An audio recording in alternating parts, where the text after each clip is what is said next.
صحابہ کی طرف متوجہ ہوئے اور فرمایا حل ترون قبلتی ہاؤنا، کیا تم یہ سمجھتے ہو کہ میرا رخ قبلے کی طرف ہے؟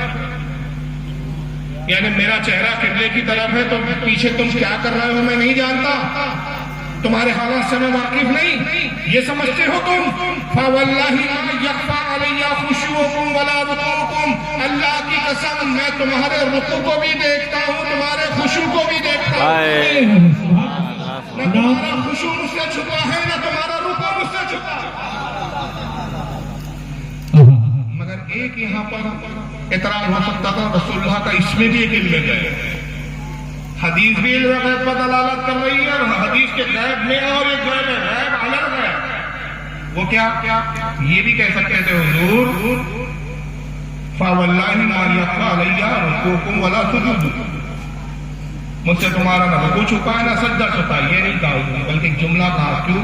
ہو سکتا تھا کہ آنے والے آج کے کچھ بدعقیدہ کہتے ہیں اصل میں معاملہ کیا تھا کہ حضور کو صحابہ کا رکوع دکھ جاتا تھا کہ میں رکوع کیسے کر رہے ہیں، غلط کر رہے ہیں، صحیح کر رہے ہیں، ارکان صحیح ادا کر رہے ہیں، یعنی حضور کو اس لیے پتا چلتا تھا کہ مسجد نبوی کی جو محراب تھی نا اس میں شیشہ لگا تھا،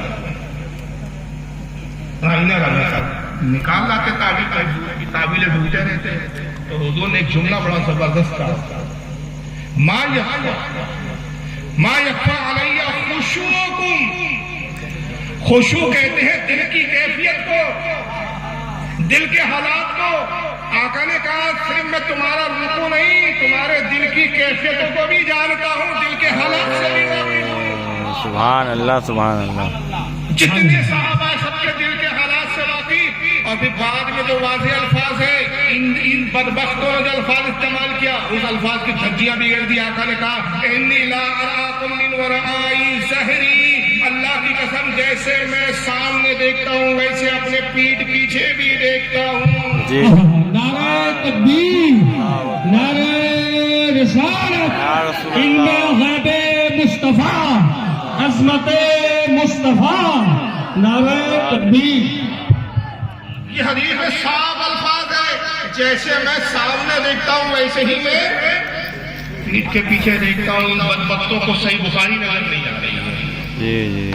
یہ حدیث کو چھوڑ کر اپنے عقل کے عقیدے پیدا کر کے سناتے ہیں اور دعویٰ کرتے ہیں ہم اہل حدیث ہیں، ہم تبلیغی جماعت والے ہیں، ہم سنت والے ہیں، ہم توحید والے ہیں، اور اس کے بعد بھی بولتے ہیں نا الٹا چور کوتوال کو ڈانٹے، جرأت دیکھو انصاف کی دوسری جگہ کیا کہتے ہیں، اللہ کے نبی کو غیب کا علم نہیں تھا، اللہ کے نبی کو غیب کا علم نہیں تھا، اور اگر کوئی کہتا ہے تو دنیا کا بدترین کذاب ہے، جھوٹا ہے، مشرک ہے وہ، مشرک ہے وہ۔ اللہ کے نبی مر گئے، قبر اللہ کے نبی بولو، اور جو یہ عقیدہ نہ رکھے وہ کافر ہے۔ لیجیے ابھی اللہ کے نبی کو غیب، ابھی ہم نے امام بخاری کی بخاری سے حدیث سنا دی کہ رسول خود یہ عقیدہ بیان کر رہے ہیں کہ جیسے میں سامنے دیکھتا ہوں ویسے میں پیچھے دیکھتا ہوں، لیکن انسان کا حال کیا ہے کہ الٹا چور کوتوال کو ڈانٹے۔ اللہ کے نبی کو علم غیب نہیں تھا، جو حضور کو غیب دا مانے، غیب دا مانے وہ کافر ہے۔ دلیل دلیل دلیل اللہ کے نبی مر گئے، جب حضور مر گئے تو آج کے حالات سے بھی نہ واقف، اور جو یہ عقیدہ نہ رکھے وہ کافر ہے، مشرک ہے، پکا مشرک۔ آئیے میں پہلے ایک تفسیر سناتا ہوں، پھر قرآن کی آیت اس ضمن میں یہ تفسیر آئی ہے۔ اللہ کے نبی صلی اللہ علیہ وسلم جنگ سے لوٹ رہے، غزوہ تبوک کا واقعہ، ایک مقام پہ سرکار صلی اللہ علیہ وسلم نے خیمے نصب کرنے کا حکم دے دیا، فرمایا خیمے نصب یہی ہم قیام کریں گے۔ کچھ دیر بعد پتہ چلتا ہے کہ اللہ کے رسول کی اونٹنی گم ہو گئی، صحابہ کرام سے فرمایا جاؤ میری اونٹنی تلاش کرو، میں اپنی اونٹنی کو نہیں پا رہی۔ دیکھیں منافقین کی عادت ہوتی تھی بس موقع چاہیے، آج کے وہابی کو بھی دیکھو کہاں موقع ملتا ہے، موقع ملے گا اپنی بھڑاس نکال لے گا۔ سارے منافقین ایک جگہ جمع ہو گئے اور آپس میں گفتگو کرنے لگے، کہا سنا کچھ خبر ہے محمد کی اونٹنی گم ہو گئی صلی اللہ علیہ وسلم، اور محمد نے اپنے صحابہ سے کہا، صاحب سے کہا اونٹنی گم ہو گئی تلاش کرو۔ ایک طرف محمد کا حال یہ ہے کہ آسمان کی خبریں بتاتے، جنت کی باتیں بتاتے، فرشتوں کی گفتگو سناتے ہیں، اللہ کی باتیں بتاتے، زمین پر اونٹنی گم ہو گئی، محمد کو اونٹنی کا ہی پتہ نہیں۔ اچھا یہاں سے ایک بات پتہ چلی کہ اہل سنت رسول کے علم غیب یا کوئی بھی عقیدہ اس کے جواب میں حدیث اور قرآن پیش کرتے ہیں، اور وہابی جو عقیدہ رکھتا ہے وہی عقیدہ ہوتا ہے جو مشرکین کا ہے کہ وہ اپنے عقل کے گھوڑے لاتا ہے، ایسا ہے تو ایسا کیوں اور ایسا ہے تو ایسا ہے۔ ان کے بعد دلیل یہ تھی کہ اگر محمد کو غیب تھا، ان کے بارے میں جانتے ہیں، وہابی آج کے ابھی وہی بولتا ہے حضور کو غیب تھا تو حضرت عائشہ پہ تہمت لگی تو حضور نے کیوں نہیں بتا دیا، حضرت عائشہ کا ہار گم ہو گیا تو حضور نے کیوں نہیں بتا دیا۔ ارے بدبخت تو حدیث سنانا نا کہ آقا نے کہا کہ لوگوں عائشہ کا ہار گم ہو گیا، مجھے معلوم نہیں کہاں ہے۔ ایسی کوئی حدیث ہو تو دکھا تو ہم کہ ہاں بھائی حضور سے یہ بتا کہ صحابہ نے پوچھا یا رسول اللہ ہار گم ہو گیا کہاں ہے بتائیے، تو حضور نے کہا میں نہیں جانتا ہار کہاں گم ہو گیا ہے۔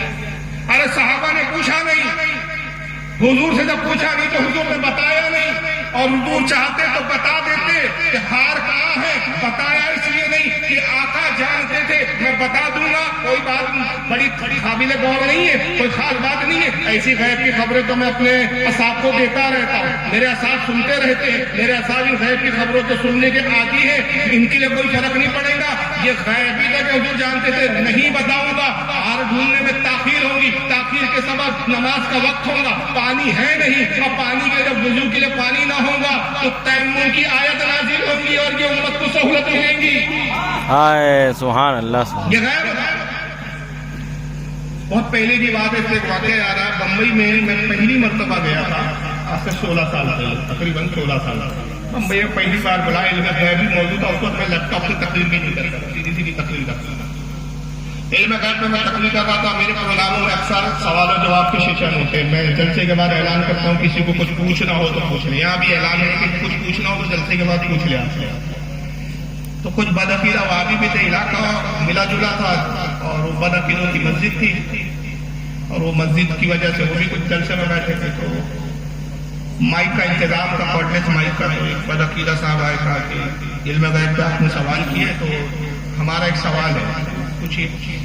کہا صحیح بخاری کی حدیث ہے کہ اللہ کے نبی مسجد نبوی سے نماز پڑھ کے باہر تشریف لائے، حضور ابھی اپنی نالین جوتا شریف پہن ہی رہے تھے کہ آسمان سے چیل اٹھتے ہوئے آئی، حضور کا جوتے کو پکڑا، چور سے اٹھایا اور اوپر لے کے چل گیا۔ اوپر جانے کے بعد جوتا اس نے جب چھوڑا، جوتا پلٹایا، جوتا نیچے گرا تو اس میں سے سانپ۔ تو حضور نے پھر اپنے صحابہ سے کہا کہ جب تم جوتا پہنو تو پہلے اس کو جھٹک لیا، جی ہو سکتا ہے کہ تمہارے جوتے میں کوئی موذی نقصان پہنچانے والی چیز۔ حضور کو اگر علم غیب تھا تو حضور کو کیوں نہیں معلوم تھا میرے جوتے میں سانپ تھا؟ میں نے اس کا بڑا فلبدی جواب دیا تھا، اسی وقت ذہن میں آیا تھا، میں نے کہا آپ کیسے رسول کو علم غیب دیا؟ بولے بالکل نہیں تھا، غیب ہوتا تو حضور خود بتاتے میرے جوتے میں سانپ ہے، حضور کو چٹک چٹک۔ میں نے کہا حدیث کے الفاظ آپ نے خود سنا ہے کہ چیل اڑتے ہوئے آئی، جوتا اٹھایا، تو آپ کے کہنے کے مطابق حضور کو تو غیب نہیں تھا، چیل کو غیب تھا؟ نہیں سمجھے بھائی، چیل کو کیسے پتا چلا کہ اس جوتے میں سانپ ہے؟ اس کو چور پکڑ کے اوپر لے جاؤ، لے جا کے جوتا پلٹا کے نیچے پھینک دو، گرا دو۔ جناب میرے آقا کو پتا تھا جوتے میں سانپ ہے، حضور کو جوتا جھٹک دیتے، کوئی خاص واقعہ رونما نہ ہوتا۔ آقا کو تو یہ بھی بتانا تھا میری عظمت اور شان دیکھو کہ اللہ نے پرندوں کو بھی میرا خادم بنا دیا ہے، جانور تک میری خدمت میں ہے، وہ تک نہیں چاہتے کہ مجھے کوئی تکلیف پہنچے۔ جب پرندے نہیں چاہتے تو بدعقیدہ نبی کی توہین کر کے کتنی تکلیف پہنچایا، تو پھر ہم سننی کیسے چاہیں کہ یہ تکلیف دے اور ہم خاموش ہیں؟ تو ہم جواب دیں گے جو ہمارے اختیار پہ ہم دیں گے۔ تو بہرحال ایک سننے بات یاد آ گئی، تو حضور منافقین نے کہا کہ محمد کو اٹھنے کی خبر نہیں ہے، اور ایک جملہ کہا وما یدری محمد بالغیب، محمد غیب کیا جانے، محمد کو غیب نہیں ہے۔ دیکھیں ان کے بھی الفاظ یہی تھے کہ محمد غیب کیا جانے، محمد کو غیب کی باتیں نہیں معلوم۔ ایک صحابی تھے زید بن ارقم، اتفاق سے وہاں سے گزر رہے تھے، منافقین کی گفتگو کو سن لیا، اور رسول اللہ کی خدمت میں حاضر ہوئے، عرض کیا یا رسول اللہ، وہ کچھ منافقین بیٹھے اور وہ کہتے ہیں کہ محمد کو اپنی اٹھنی کا حال معلوم نہیں ہے، جنت کی باتیں۔ سرکار نے کہا بلا لاؤ۔ زید بن ارقم نے کہا چلو رسول بلا، پہنچے۔ آقا نے کہا کیا تم یہ سمجھتے ہو کہ اللہ نے مجھے چھپی ہوئی باتوں کی خبر نہیں دی؟ میں اللہ کے حکم کے تحت کہتا ہوں، اللہ کے حکم کے تحت خاموش رہتا ہوں۔ میرے کہنے میں بھی حکمت ہوتی ہے، میری خاموشی میں بھی حکمت ہوتی ہے۔ میں اللہ کے حکم پر مامور ہوں، قسم خدا کی میرے رب نے مجھے علم غیب دیا، مجھے غیب کی چھپی باتوں کی خبریں دی۔ میں خوب جانتا ہوں کہ میری اونٹنی کہاں ہے، لیکن میں اللہ کے حکم کے مطابق حکمتاً خاموش تھا۔ اگر اب تم نے اعتراض کیا تو جاؤ، میں تمہیں بتا دیتا ہوں، فلاں وادی میں جاؤ، فلاں وادی میں ایک جو ہے پہاڑ، چھوٹی سی پہاڑی ہے، وہاں کچھ جھاڑیاں ہیں، ان جھاڑیوں میں سے ایک جھاڑی میں فلاں مقام پر میری اونٹنی ان جھاڑیوں کو کھا رہی ہے۔ سبحان اللہ۔ جگہ بتا دی، کیفیت بتا دی، اونٹنی کا عمل کیا تھا یہ بھی بتا دی۔ صحابہ نے کہا چلو، منافقین کو کہا ہمارے آقا جو کہتے ہیں سچ کہتے ہیں، حضور کبھی جھوٹ نہیں کہتے، آؤ چلو تم بھی ہمارے ساتھ چلو دیکھ لیں۔ منافقین کو لے گئے تو واقعی وہی وادی تھی، وہی وادی میں چٹان یا ایک ٹیلا تھا، وہاں پر جھاڑیاں تھی، جس جھاڑی کے بارے میں حضور نے کہا تھا وہیں پر حضور کی اونٹنی جھاڑیوں کو کھا رہا۔ یہ اونٹنی کو ساتھ میں لائے صحابہ کرام اور کہا کہ اب کیا کہتے ہو؟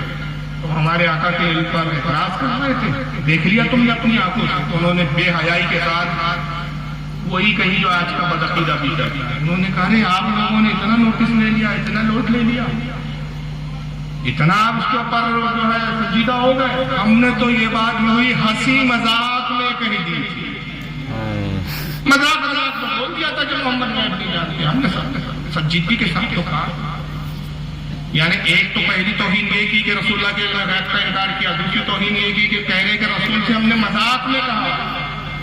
رب کو گوارا نہ ہوا، میرے محبوب کی عظمت شان یہ بلند ہے کہ میں اپنے محبوب سے اتنی محبت کرتا ہوں، اس کی جرأت ہے کہ محبوب سے مذاق کرے، محبوب کے غیب پر اعتراض کرے۔ پارہ نمبر 10 سورہ توبہ آیت نمبر 65 اور 66 نازل ہوتی ہے۔ رب ارشاد فرماتا ہے وَلَا يُسْأَلْتَهُمْ لَا يَقُولُنَّ إِنَّمَا كُنَّا نَخُوضُ وَنَلْعَبُ۔ اللہ فرماتا ہے محبوب اب آپ ان سے پوچھو گے کہ تم نے ایسا کیوں کہا، تو وہ ضرور یہی کہیں گے ہم تو یہی ہنسی مذاق میں کہہ رہے تھے، یہی کہیں گے جیسی مذاق میں کہہ رہے تھے۔ قُلْ بِاللَّهِ وَآيَاتِهِ وَرُسُلِهِ كُنتُمْ تَسْتَهْزِئُونَ۔ اے حبیب فرمائیے ان سے کہ اللہ سے مذاق کرتے ہو، اللہ کی آیتوں سے مذاق کرتے ہو۔ لَا تَعْتَذِرُوا قَدْ كَفَرْتُمْ بَعْدَ إِيمَانِكُمْ۔ اب بہانے مت بناؤ، تم کافر ہو گئے ایمان لانے کے بعد۔ قرآن کہہ رہا ہے تم مومن تھے، مسلمان تھے، کافر ہو گئے ایمان لانے کے بعد۔ پتا چلا کہ جب تک نبی کے علم غیب پر اعتراض نہیں کیا تھا، مومن تھے، مسلمان تھے، جیسے ہی نبی کے علم غیب پر اعتراض کیا، مسلمان ہونے کے بعد کافر ہو گئے۔ تو کافر وہ نہیں جو نبی کا علم غیب مانے، کافر وہ ہے جو نبی کے علم غیب کا انکار کرے۔ نعرہ تکبیر، نعرہ رسالت، علم غیب مصطفیٰ۔ اور یہ جناب ایک الٹی تفسیر دے رہے ہیں منطق کہ جو نبی کا علم غیب مانے وہ کافر پکا مشرک ہے۔ اور یہ تفسیر جو واقعہ میں نے سنا ہے اس آیت کے ضمن میں، جو تفسیر کن کن لوگوں نے لکھی، بہت سارے حوالے امام ابن ابی حاتم نے لکھا ہے اس پہ اپنی تفسیر قرآن جلد 1830 پر۔ امام ابن جریر طبری نے تفسیر طبری میں جلد 14 صفحہ 335 حدیث نمبر 16917۔ امام جلال الدین سیوطی نے درر منصور تفسیر انکی اس کے اندر لکھا جلد 7 صفحہ 426۔ اور بھی اس کو بہت سارے مفسرین نے لکھا، میں نے چند بیان کیا ہے۔ اب ایک یہ بھی دیکھیں نبی پاک صلی اللہ علیہ وسلم کی جب توہین کرتے ہیں، کچھ ضمناً اشارے کیے تھے ہمارے خطیب نے مجھ سے پہلے، یہ ہے کتاب تقویۃ الایمان آپ کے سامنے۔ ان کی فطرت یہ ہے، ایک بڑی معذرت کے ساتھ ایک جملہ کہتا ہوں، علامہ دمیری رحمۃ اللہ علیہ ایک بہت بڑے عالم گزرے، ان کی ایک بڑی مشہور معرفت اللہ علیہ کتاب ہے جس کا نام ہے حیات الحیوان۔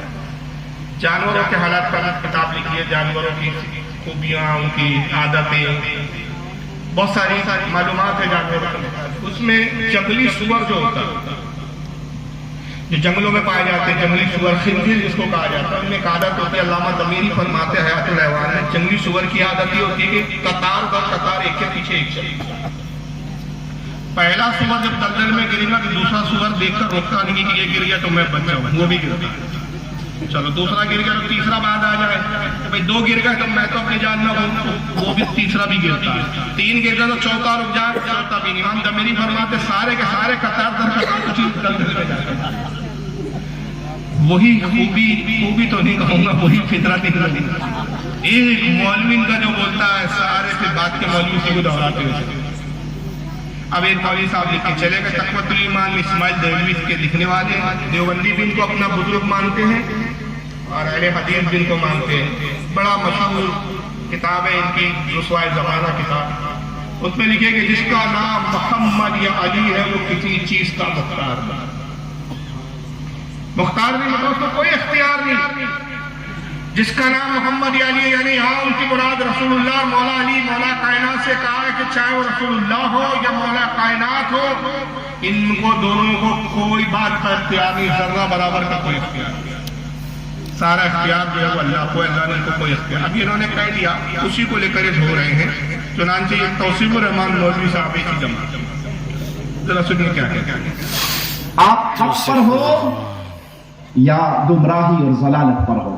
مالک کا فرمان سورۃ الانعام آیت نمبر 50 غور سے سنیے اور اس حضرت صاحب کو بھی سنائیے. قل لا اقول لكم عندي خزائن اللہ. اے نبی آپ کہہ دیجئے میں یہ نہیں کہتا کہ میرے پاس اللہ کے خزانے ہیں. میں اللہ کے خزانوں کا مالک ہوں. میں یہ دعویٰ نہیں کرتا. جنت اللہ کی رحمت کا خزانہ ہے. محمد کریم صلی اللہ علیہ وسلم جنت کی طرف بلانے والے ہیں. جنت کا مالک اللہ ہے. جس کو چاہے عطا کر دے, جس کو چاہے اس سے محروم رکھے. اگر محمد کریم فدا ہو ابی و امی صلی اللہ علیہ وسلم جنت کے مالک ہوتے تو پیارے حبیب ابو طالب کی وفات پہ غمگین کیوں ہوئے؟ اس سال کو عام الحزن کیوں قرار دیا گیا؟ نبی تو جنت کے مالک تھے نا. کیوں کہا کہ ابو طالب کے سرہانے پر بیٹھ کے یا عمی قل لا الہ الا اللہ. چچا ایک بار ہی کلمہ پڑھ دے. ابو طالب کلمہ پڑھے یا نہ پڑھے محمد کریم مالک ہے جنت کے. جس کو چاہے جنت دے, جس کو چاہے محروم کرے. یہ کیوں کہا چچا ایک بار میرے کان میں کہہ دو لا الہ الا اللہ. میں اللہ کے سامنے تمہارے اس لا الہ الا اللہ کے اقرار کو پیش کر کے تمہیں بخشوانے کی کوشش کروں گا. اللہ کے سامنے اس کلمہ کو دلیل بناؤں گا. پیارے حبیب اگر مالک ہوتے, مصطفیٰ علیہ الصلوۃ والسلام جنت کے مالک ہوتے, کیوں کہا اپنی لگتے جگر فاطمہ کو میرے گھر سے جو جی چاہتا ہے لے لے. عمل کرنا رب نے پکڑ لیا تو محمد چھڑا نہ سکیں گے صلی اللہ علیہ وسلم. گستاخی دیکھ رہے ہیں, پیچھے سے شروع کرتے ہیں. نبی نے اپنے بیٹی کو کیوں کہا عمل کرنا. یہ جو مال ہے اس کا میں مالک ہوں, جو چاہے محمد کے گھر سے لے لے. لیکن قیامت کے دن اگر تو پکڑی گئی تو میں محمد تجھے چھڑا نہ سکوں گا. یہ ایک عجیب منطق ہے. کیا انسان اس بات کی یقین ہے کہ رسول اللہ نے شفاعت کے بارے میں فرمایا کہ میری شفاعت میری امت کے بڑے گناہ گاروں کی. اور میں کہتا ہوں حضرت سیدہ فاطمہ کو بخشش کرانے کی ضرورت نہیں ہے. وہ تو وہ ہے جو امت کے گناہ گاروں کو بخشوانے والی ہے. اور نعوذ باللہ کیا یہ عقیدہ ہے ہمارا کہ حضرت فاطمہ کے ایسے اعمال ہوں گے کہ اللہ پکڑ فرما لے گا اس کا اور نبی چھڑا نہ سکے. اس پر میں بعد میں گفتگو کروں گا کہ یہ حدیث بخاری میں, حالانکہ وہ کل جواب میں کہیں گے یہ تو حدیث بخاری میں, انہوں نے حوالہ نہیں دیا لیکن بخاری میں اس کا جواب انشاءاللہ آگے دیتا ہوں. یہ کہتے ہیں کہ اللہ تعالیٰ قرآن میں فرماتا ہے قل لا اقول لکم عندی خزائن اللہ. اے محبوب کہہ دے کہ میں نہیں کہتا کہ میرے پاس اللہ کے خزانے ہیں. تو حضور کے پاس کوئی خزانے نہیں. جب حضور کے پاس کوئی خزانے نہیں, اللہ خود کہہ رہا ہے تو کہہ دے کہ میں اللہ کے خزانوں کا مالک نہیں. تو حضور نہ کسی کو جنت دے سکتے, اپنے چچا ابو طالب کو جنت نہیں دے سکتے. اگر مالک ہوتے ابو طالب سے کلمہ پڑھا نہ پڑھے چاہے نہ پڑھے جنت دیتے. تو اب آپ جتنے شعر شاعری سنا رہے ہیں نا, ہمارے خطیب صاحب نے سنایا جا بانی عطا کر دے بھری جنت ہبا کر دے نبی مختار پھولے جو چاہے جس کو چاہے عطا کر دے. صاحب غلط ہو. آپ کہتے ہیں میں تو مالک ہی کہوں گا کہ وہ مالک کے حبیب یعنی محبوب و محب میں نہیں میرا تیرا. ان کے عقیدے کے مطابق یہ بھی قرآن و حدیث کے خلاف ہے. اعلیٰ حضرت کہتے ہیں کہ تجھ سے اور جنت سے کیا مطلب, وہاں بھی ہم رسول اللہ کے جنت رسول اللہ کی. یہ بھی غلط ہو گیا. تو آپ تو کہتے ہیں کہ اللہ تعالیٰ نے نبی کو جنت عطا فرما دی. حضور جس کو چاہے جنت عطا کر دے. اگر حضور جس کو چاہے جنت عطا کر سکتے چچا ابو طالب کو جنت کیوں نہیں دے؟ چھوٹا سا سوال. چلو حضور تو اختیار نہیں رکھتے جنت دینے کا، تو آپ کے عقیدے کے مطابق اللہ اختیار رکھتا ہے کہ نہیں رکھتا؟ بولیے رکھتا ہے نا، اللہ تو رکھتا ہے اختیار. تو اللہ ابو طالب کو جنت کیوں نہیں دیتے؟ تو آپ کی اس منطق کی بنیاد پہ تو پھر یہ قرار پایا کہ نعوذ باللہ من ذالک اللہ بھی جنت کا مالک نہیں. تو عقل مند جواب دے گا کہ مالک اللہ ہے اور اللہ نے اپنے حبیب کو جنت ہبا کر دی. اللہ بھی جنت عطا فرماتا ہے، رسول بھی جنت عطا فرمانے پہ قادر ہے، مگر شرط یہ ہے کہ ایمان لاؤ گے تو جنت دی جائے گی. تو جو شرط اللہ کے نزدیک وہی شرط رسول کے نزدیک. اور اگر کہتے ہیں کہ نہیں ایمان شرط نہیں ہے تو پھر آپ ثابت کر دو کہ اللہ کے ابو طالب کو جنت دے گا یا ابو لہب کو ابو جہل کو جنت دے گا. جب مالک ہے تو دے دیں ان کو. کسی روایت میں ایک چیز، اب یہ جو اللہ کے رسول کے بارے میں قرآن میں آیا کہ میں خزانوں کا مالک نہیں، مفسرین اس کے بارے میں فرماتے اس سے مراد یہ ہے کہ میں اللہ کی عطا کے بغیر ان چیزوں کا مالک ہوں. حقیقی مالک کون ہے؟ اللہ تعالیٰ، لیکن وہ مجھے منصب عطا کرتا ہے تو میں اس میں تصرف کرتا ہوں. اور اس کی دلیل کیا ہے؟ آئیے ذرا دلیل ایک حدیث میں پاک دیکھ لیجیے. یہ صحیح مسلم ہے آپ کے ساتھ، صحیح بخاری ہے، کتاب الجہاد، بخاری کی کتاب الجہاد اور حدیث نمبر 7273. عن ابی ہریرہ رضی اللہ تعالیٰ عنہ ان رسول اللہ صلی اللہ علیہ وسلم قال بعیث بجوامع الکلم. حضرت ابو ہریرہ کہتے ہیں کہ اللہ کے رسول صلی اللہ علیہ وسلم نے ارشاد فرمایا کہ اللہ تعالیٰ نے مجھے جوامع الکلم عطا فرمایا، تمام دنیا کی زبانیں مجھے عطا کر دیا. میں دنیا کی ہر زبان سے واقف ہوں. وَالنُّصْرَةُ بِالرُّعْبِ، اور اللہ نے رعب کے ساتھ میری مدد کی. وَبَيْنَ أَنَا نَائِمٌ رَأَيْتَنِي أُوتِيتُ بِمَفَاتِحِ خَزَائِنِ الْأَرْضِ فَأُوتِيَتْ فِي يَدَيَّ. میں سو رہا تھا کہ ایک دن جب میں سو رہا تھا اللہ نے اب تمام زمین کے خزانوں کی کنجیاں مجھے عطا فرما دی. بخاری کی حدیث ان کو نہیں دکھتی. اور یہاں قرآن میں اللہ فرما رہا ہے کہ حبیب کہہ دے کہ میں خزانوں کا مالک نہیں. بخاری کے حدیث کو ذکر ہے اللہ نے مجھے نیند کی حالت میں تمام خزانوں کے، زمین کے خزانوں کی کنجیاں عطا فرما دی. تو کیا پتا چلا کہ اس آیت کا مطلب یہی ہوا کہ حضور ذاتی طور پر خزانوں کے مالک نہیں مگر اللہ کی عطا سے مالک. اور رہ گیا جنت دینے کا سوال، تو اس پہ تو بہت سارے دلائل ہیں. میں صرف ایک روایت آپ کو سنا رہا ہوں، بڑی دلچسپ روایت ہے، تھوڑی طویل ہے لیکن سننے میں بڑا دلچسپ ہے. یہ المعجم الاوسط امام طبرانی کی، اور یہ حدیث بہت ساری کتابوں میں اور اس کی سند بھی صحیح ہے. بڑی طویل حدیث ہے لیکن حدیث بڑی دلچسپ ہے، اس کو بڑا توجہ سے سنیں آپ. اس سے نبی کے بہت سارے اختیارات پتہ چلتے ہیں. حدیث پاک یہ ہے کہ حضرت علی اس کے راوی حضرت علی کہتے ہیں کہ حضور کے ساتھ ہم صحابہ کرام بیٹھے تھے کہ ایک عربی دیہات کا رہنے والا شخص ہے. دیہات کے لوگ عام طور پر سیدھے سادے ہوتے ہیں، اتنے ادب سے واقف ہوں گے. حضور کی خدمت میں آیا، حضور سے قریب بیٹھ گیا اور قریب آنے کے بعد اس نے عرض کیا کہ یا رسول اللہ مجھے کچھ عطا کیجیے، سرکار میری ضرورت کو پورا کیجیے، میری کچھ ضرورت ہے. آقا خاموش تھے. حضرت علی کہتے ہیں کہ رسول اللہ کی عادت تھی کہ جب کسی کو دینا منظور نہ ہوتا تو اپنی زبان سے کبھی نہیں ہے نہیں فرماتا. نہیں حضور نے کبھی کہا ہی نہیں. عادت کہتے ہیں کہ واہ کیا جود و کرم ہے شہ بقا تیرا، نہیں سنتا ہی نہیں مانگنے والا. تو سرکار خاموش اختیار کرتے. صحابہ کرام عقل مند ہوتے تھے، سمجھدار ہوتے تھے، وہ سمجھتے تھے حضور خاموش ہے کا مطلب حضور کو یہ چیز دینا منظور نہیں. مگر وہ دیہاتی صحابی تھے، وہ سمجھ نہیں پائے حضور کی خاموشی. دوسری بار پھر وہ عرض کرتے یا رسول اللہ مجھے کچھ عطا کیجیے. حضور پھر خاموش. تیسری بار انہوں نے یہ کیا کہ رسول اللہ کا جھبا پکڑا اور جھبے مبارک کو کھینچا اور کھینچ کے کہتے ہیں کہ یا رسول اللہ مجھے عطا کیجیے، مجھے کچھ دیجیے.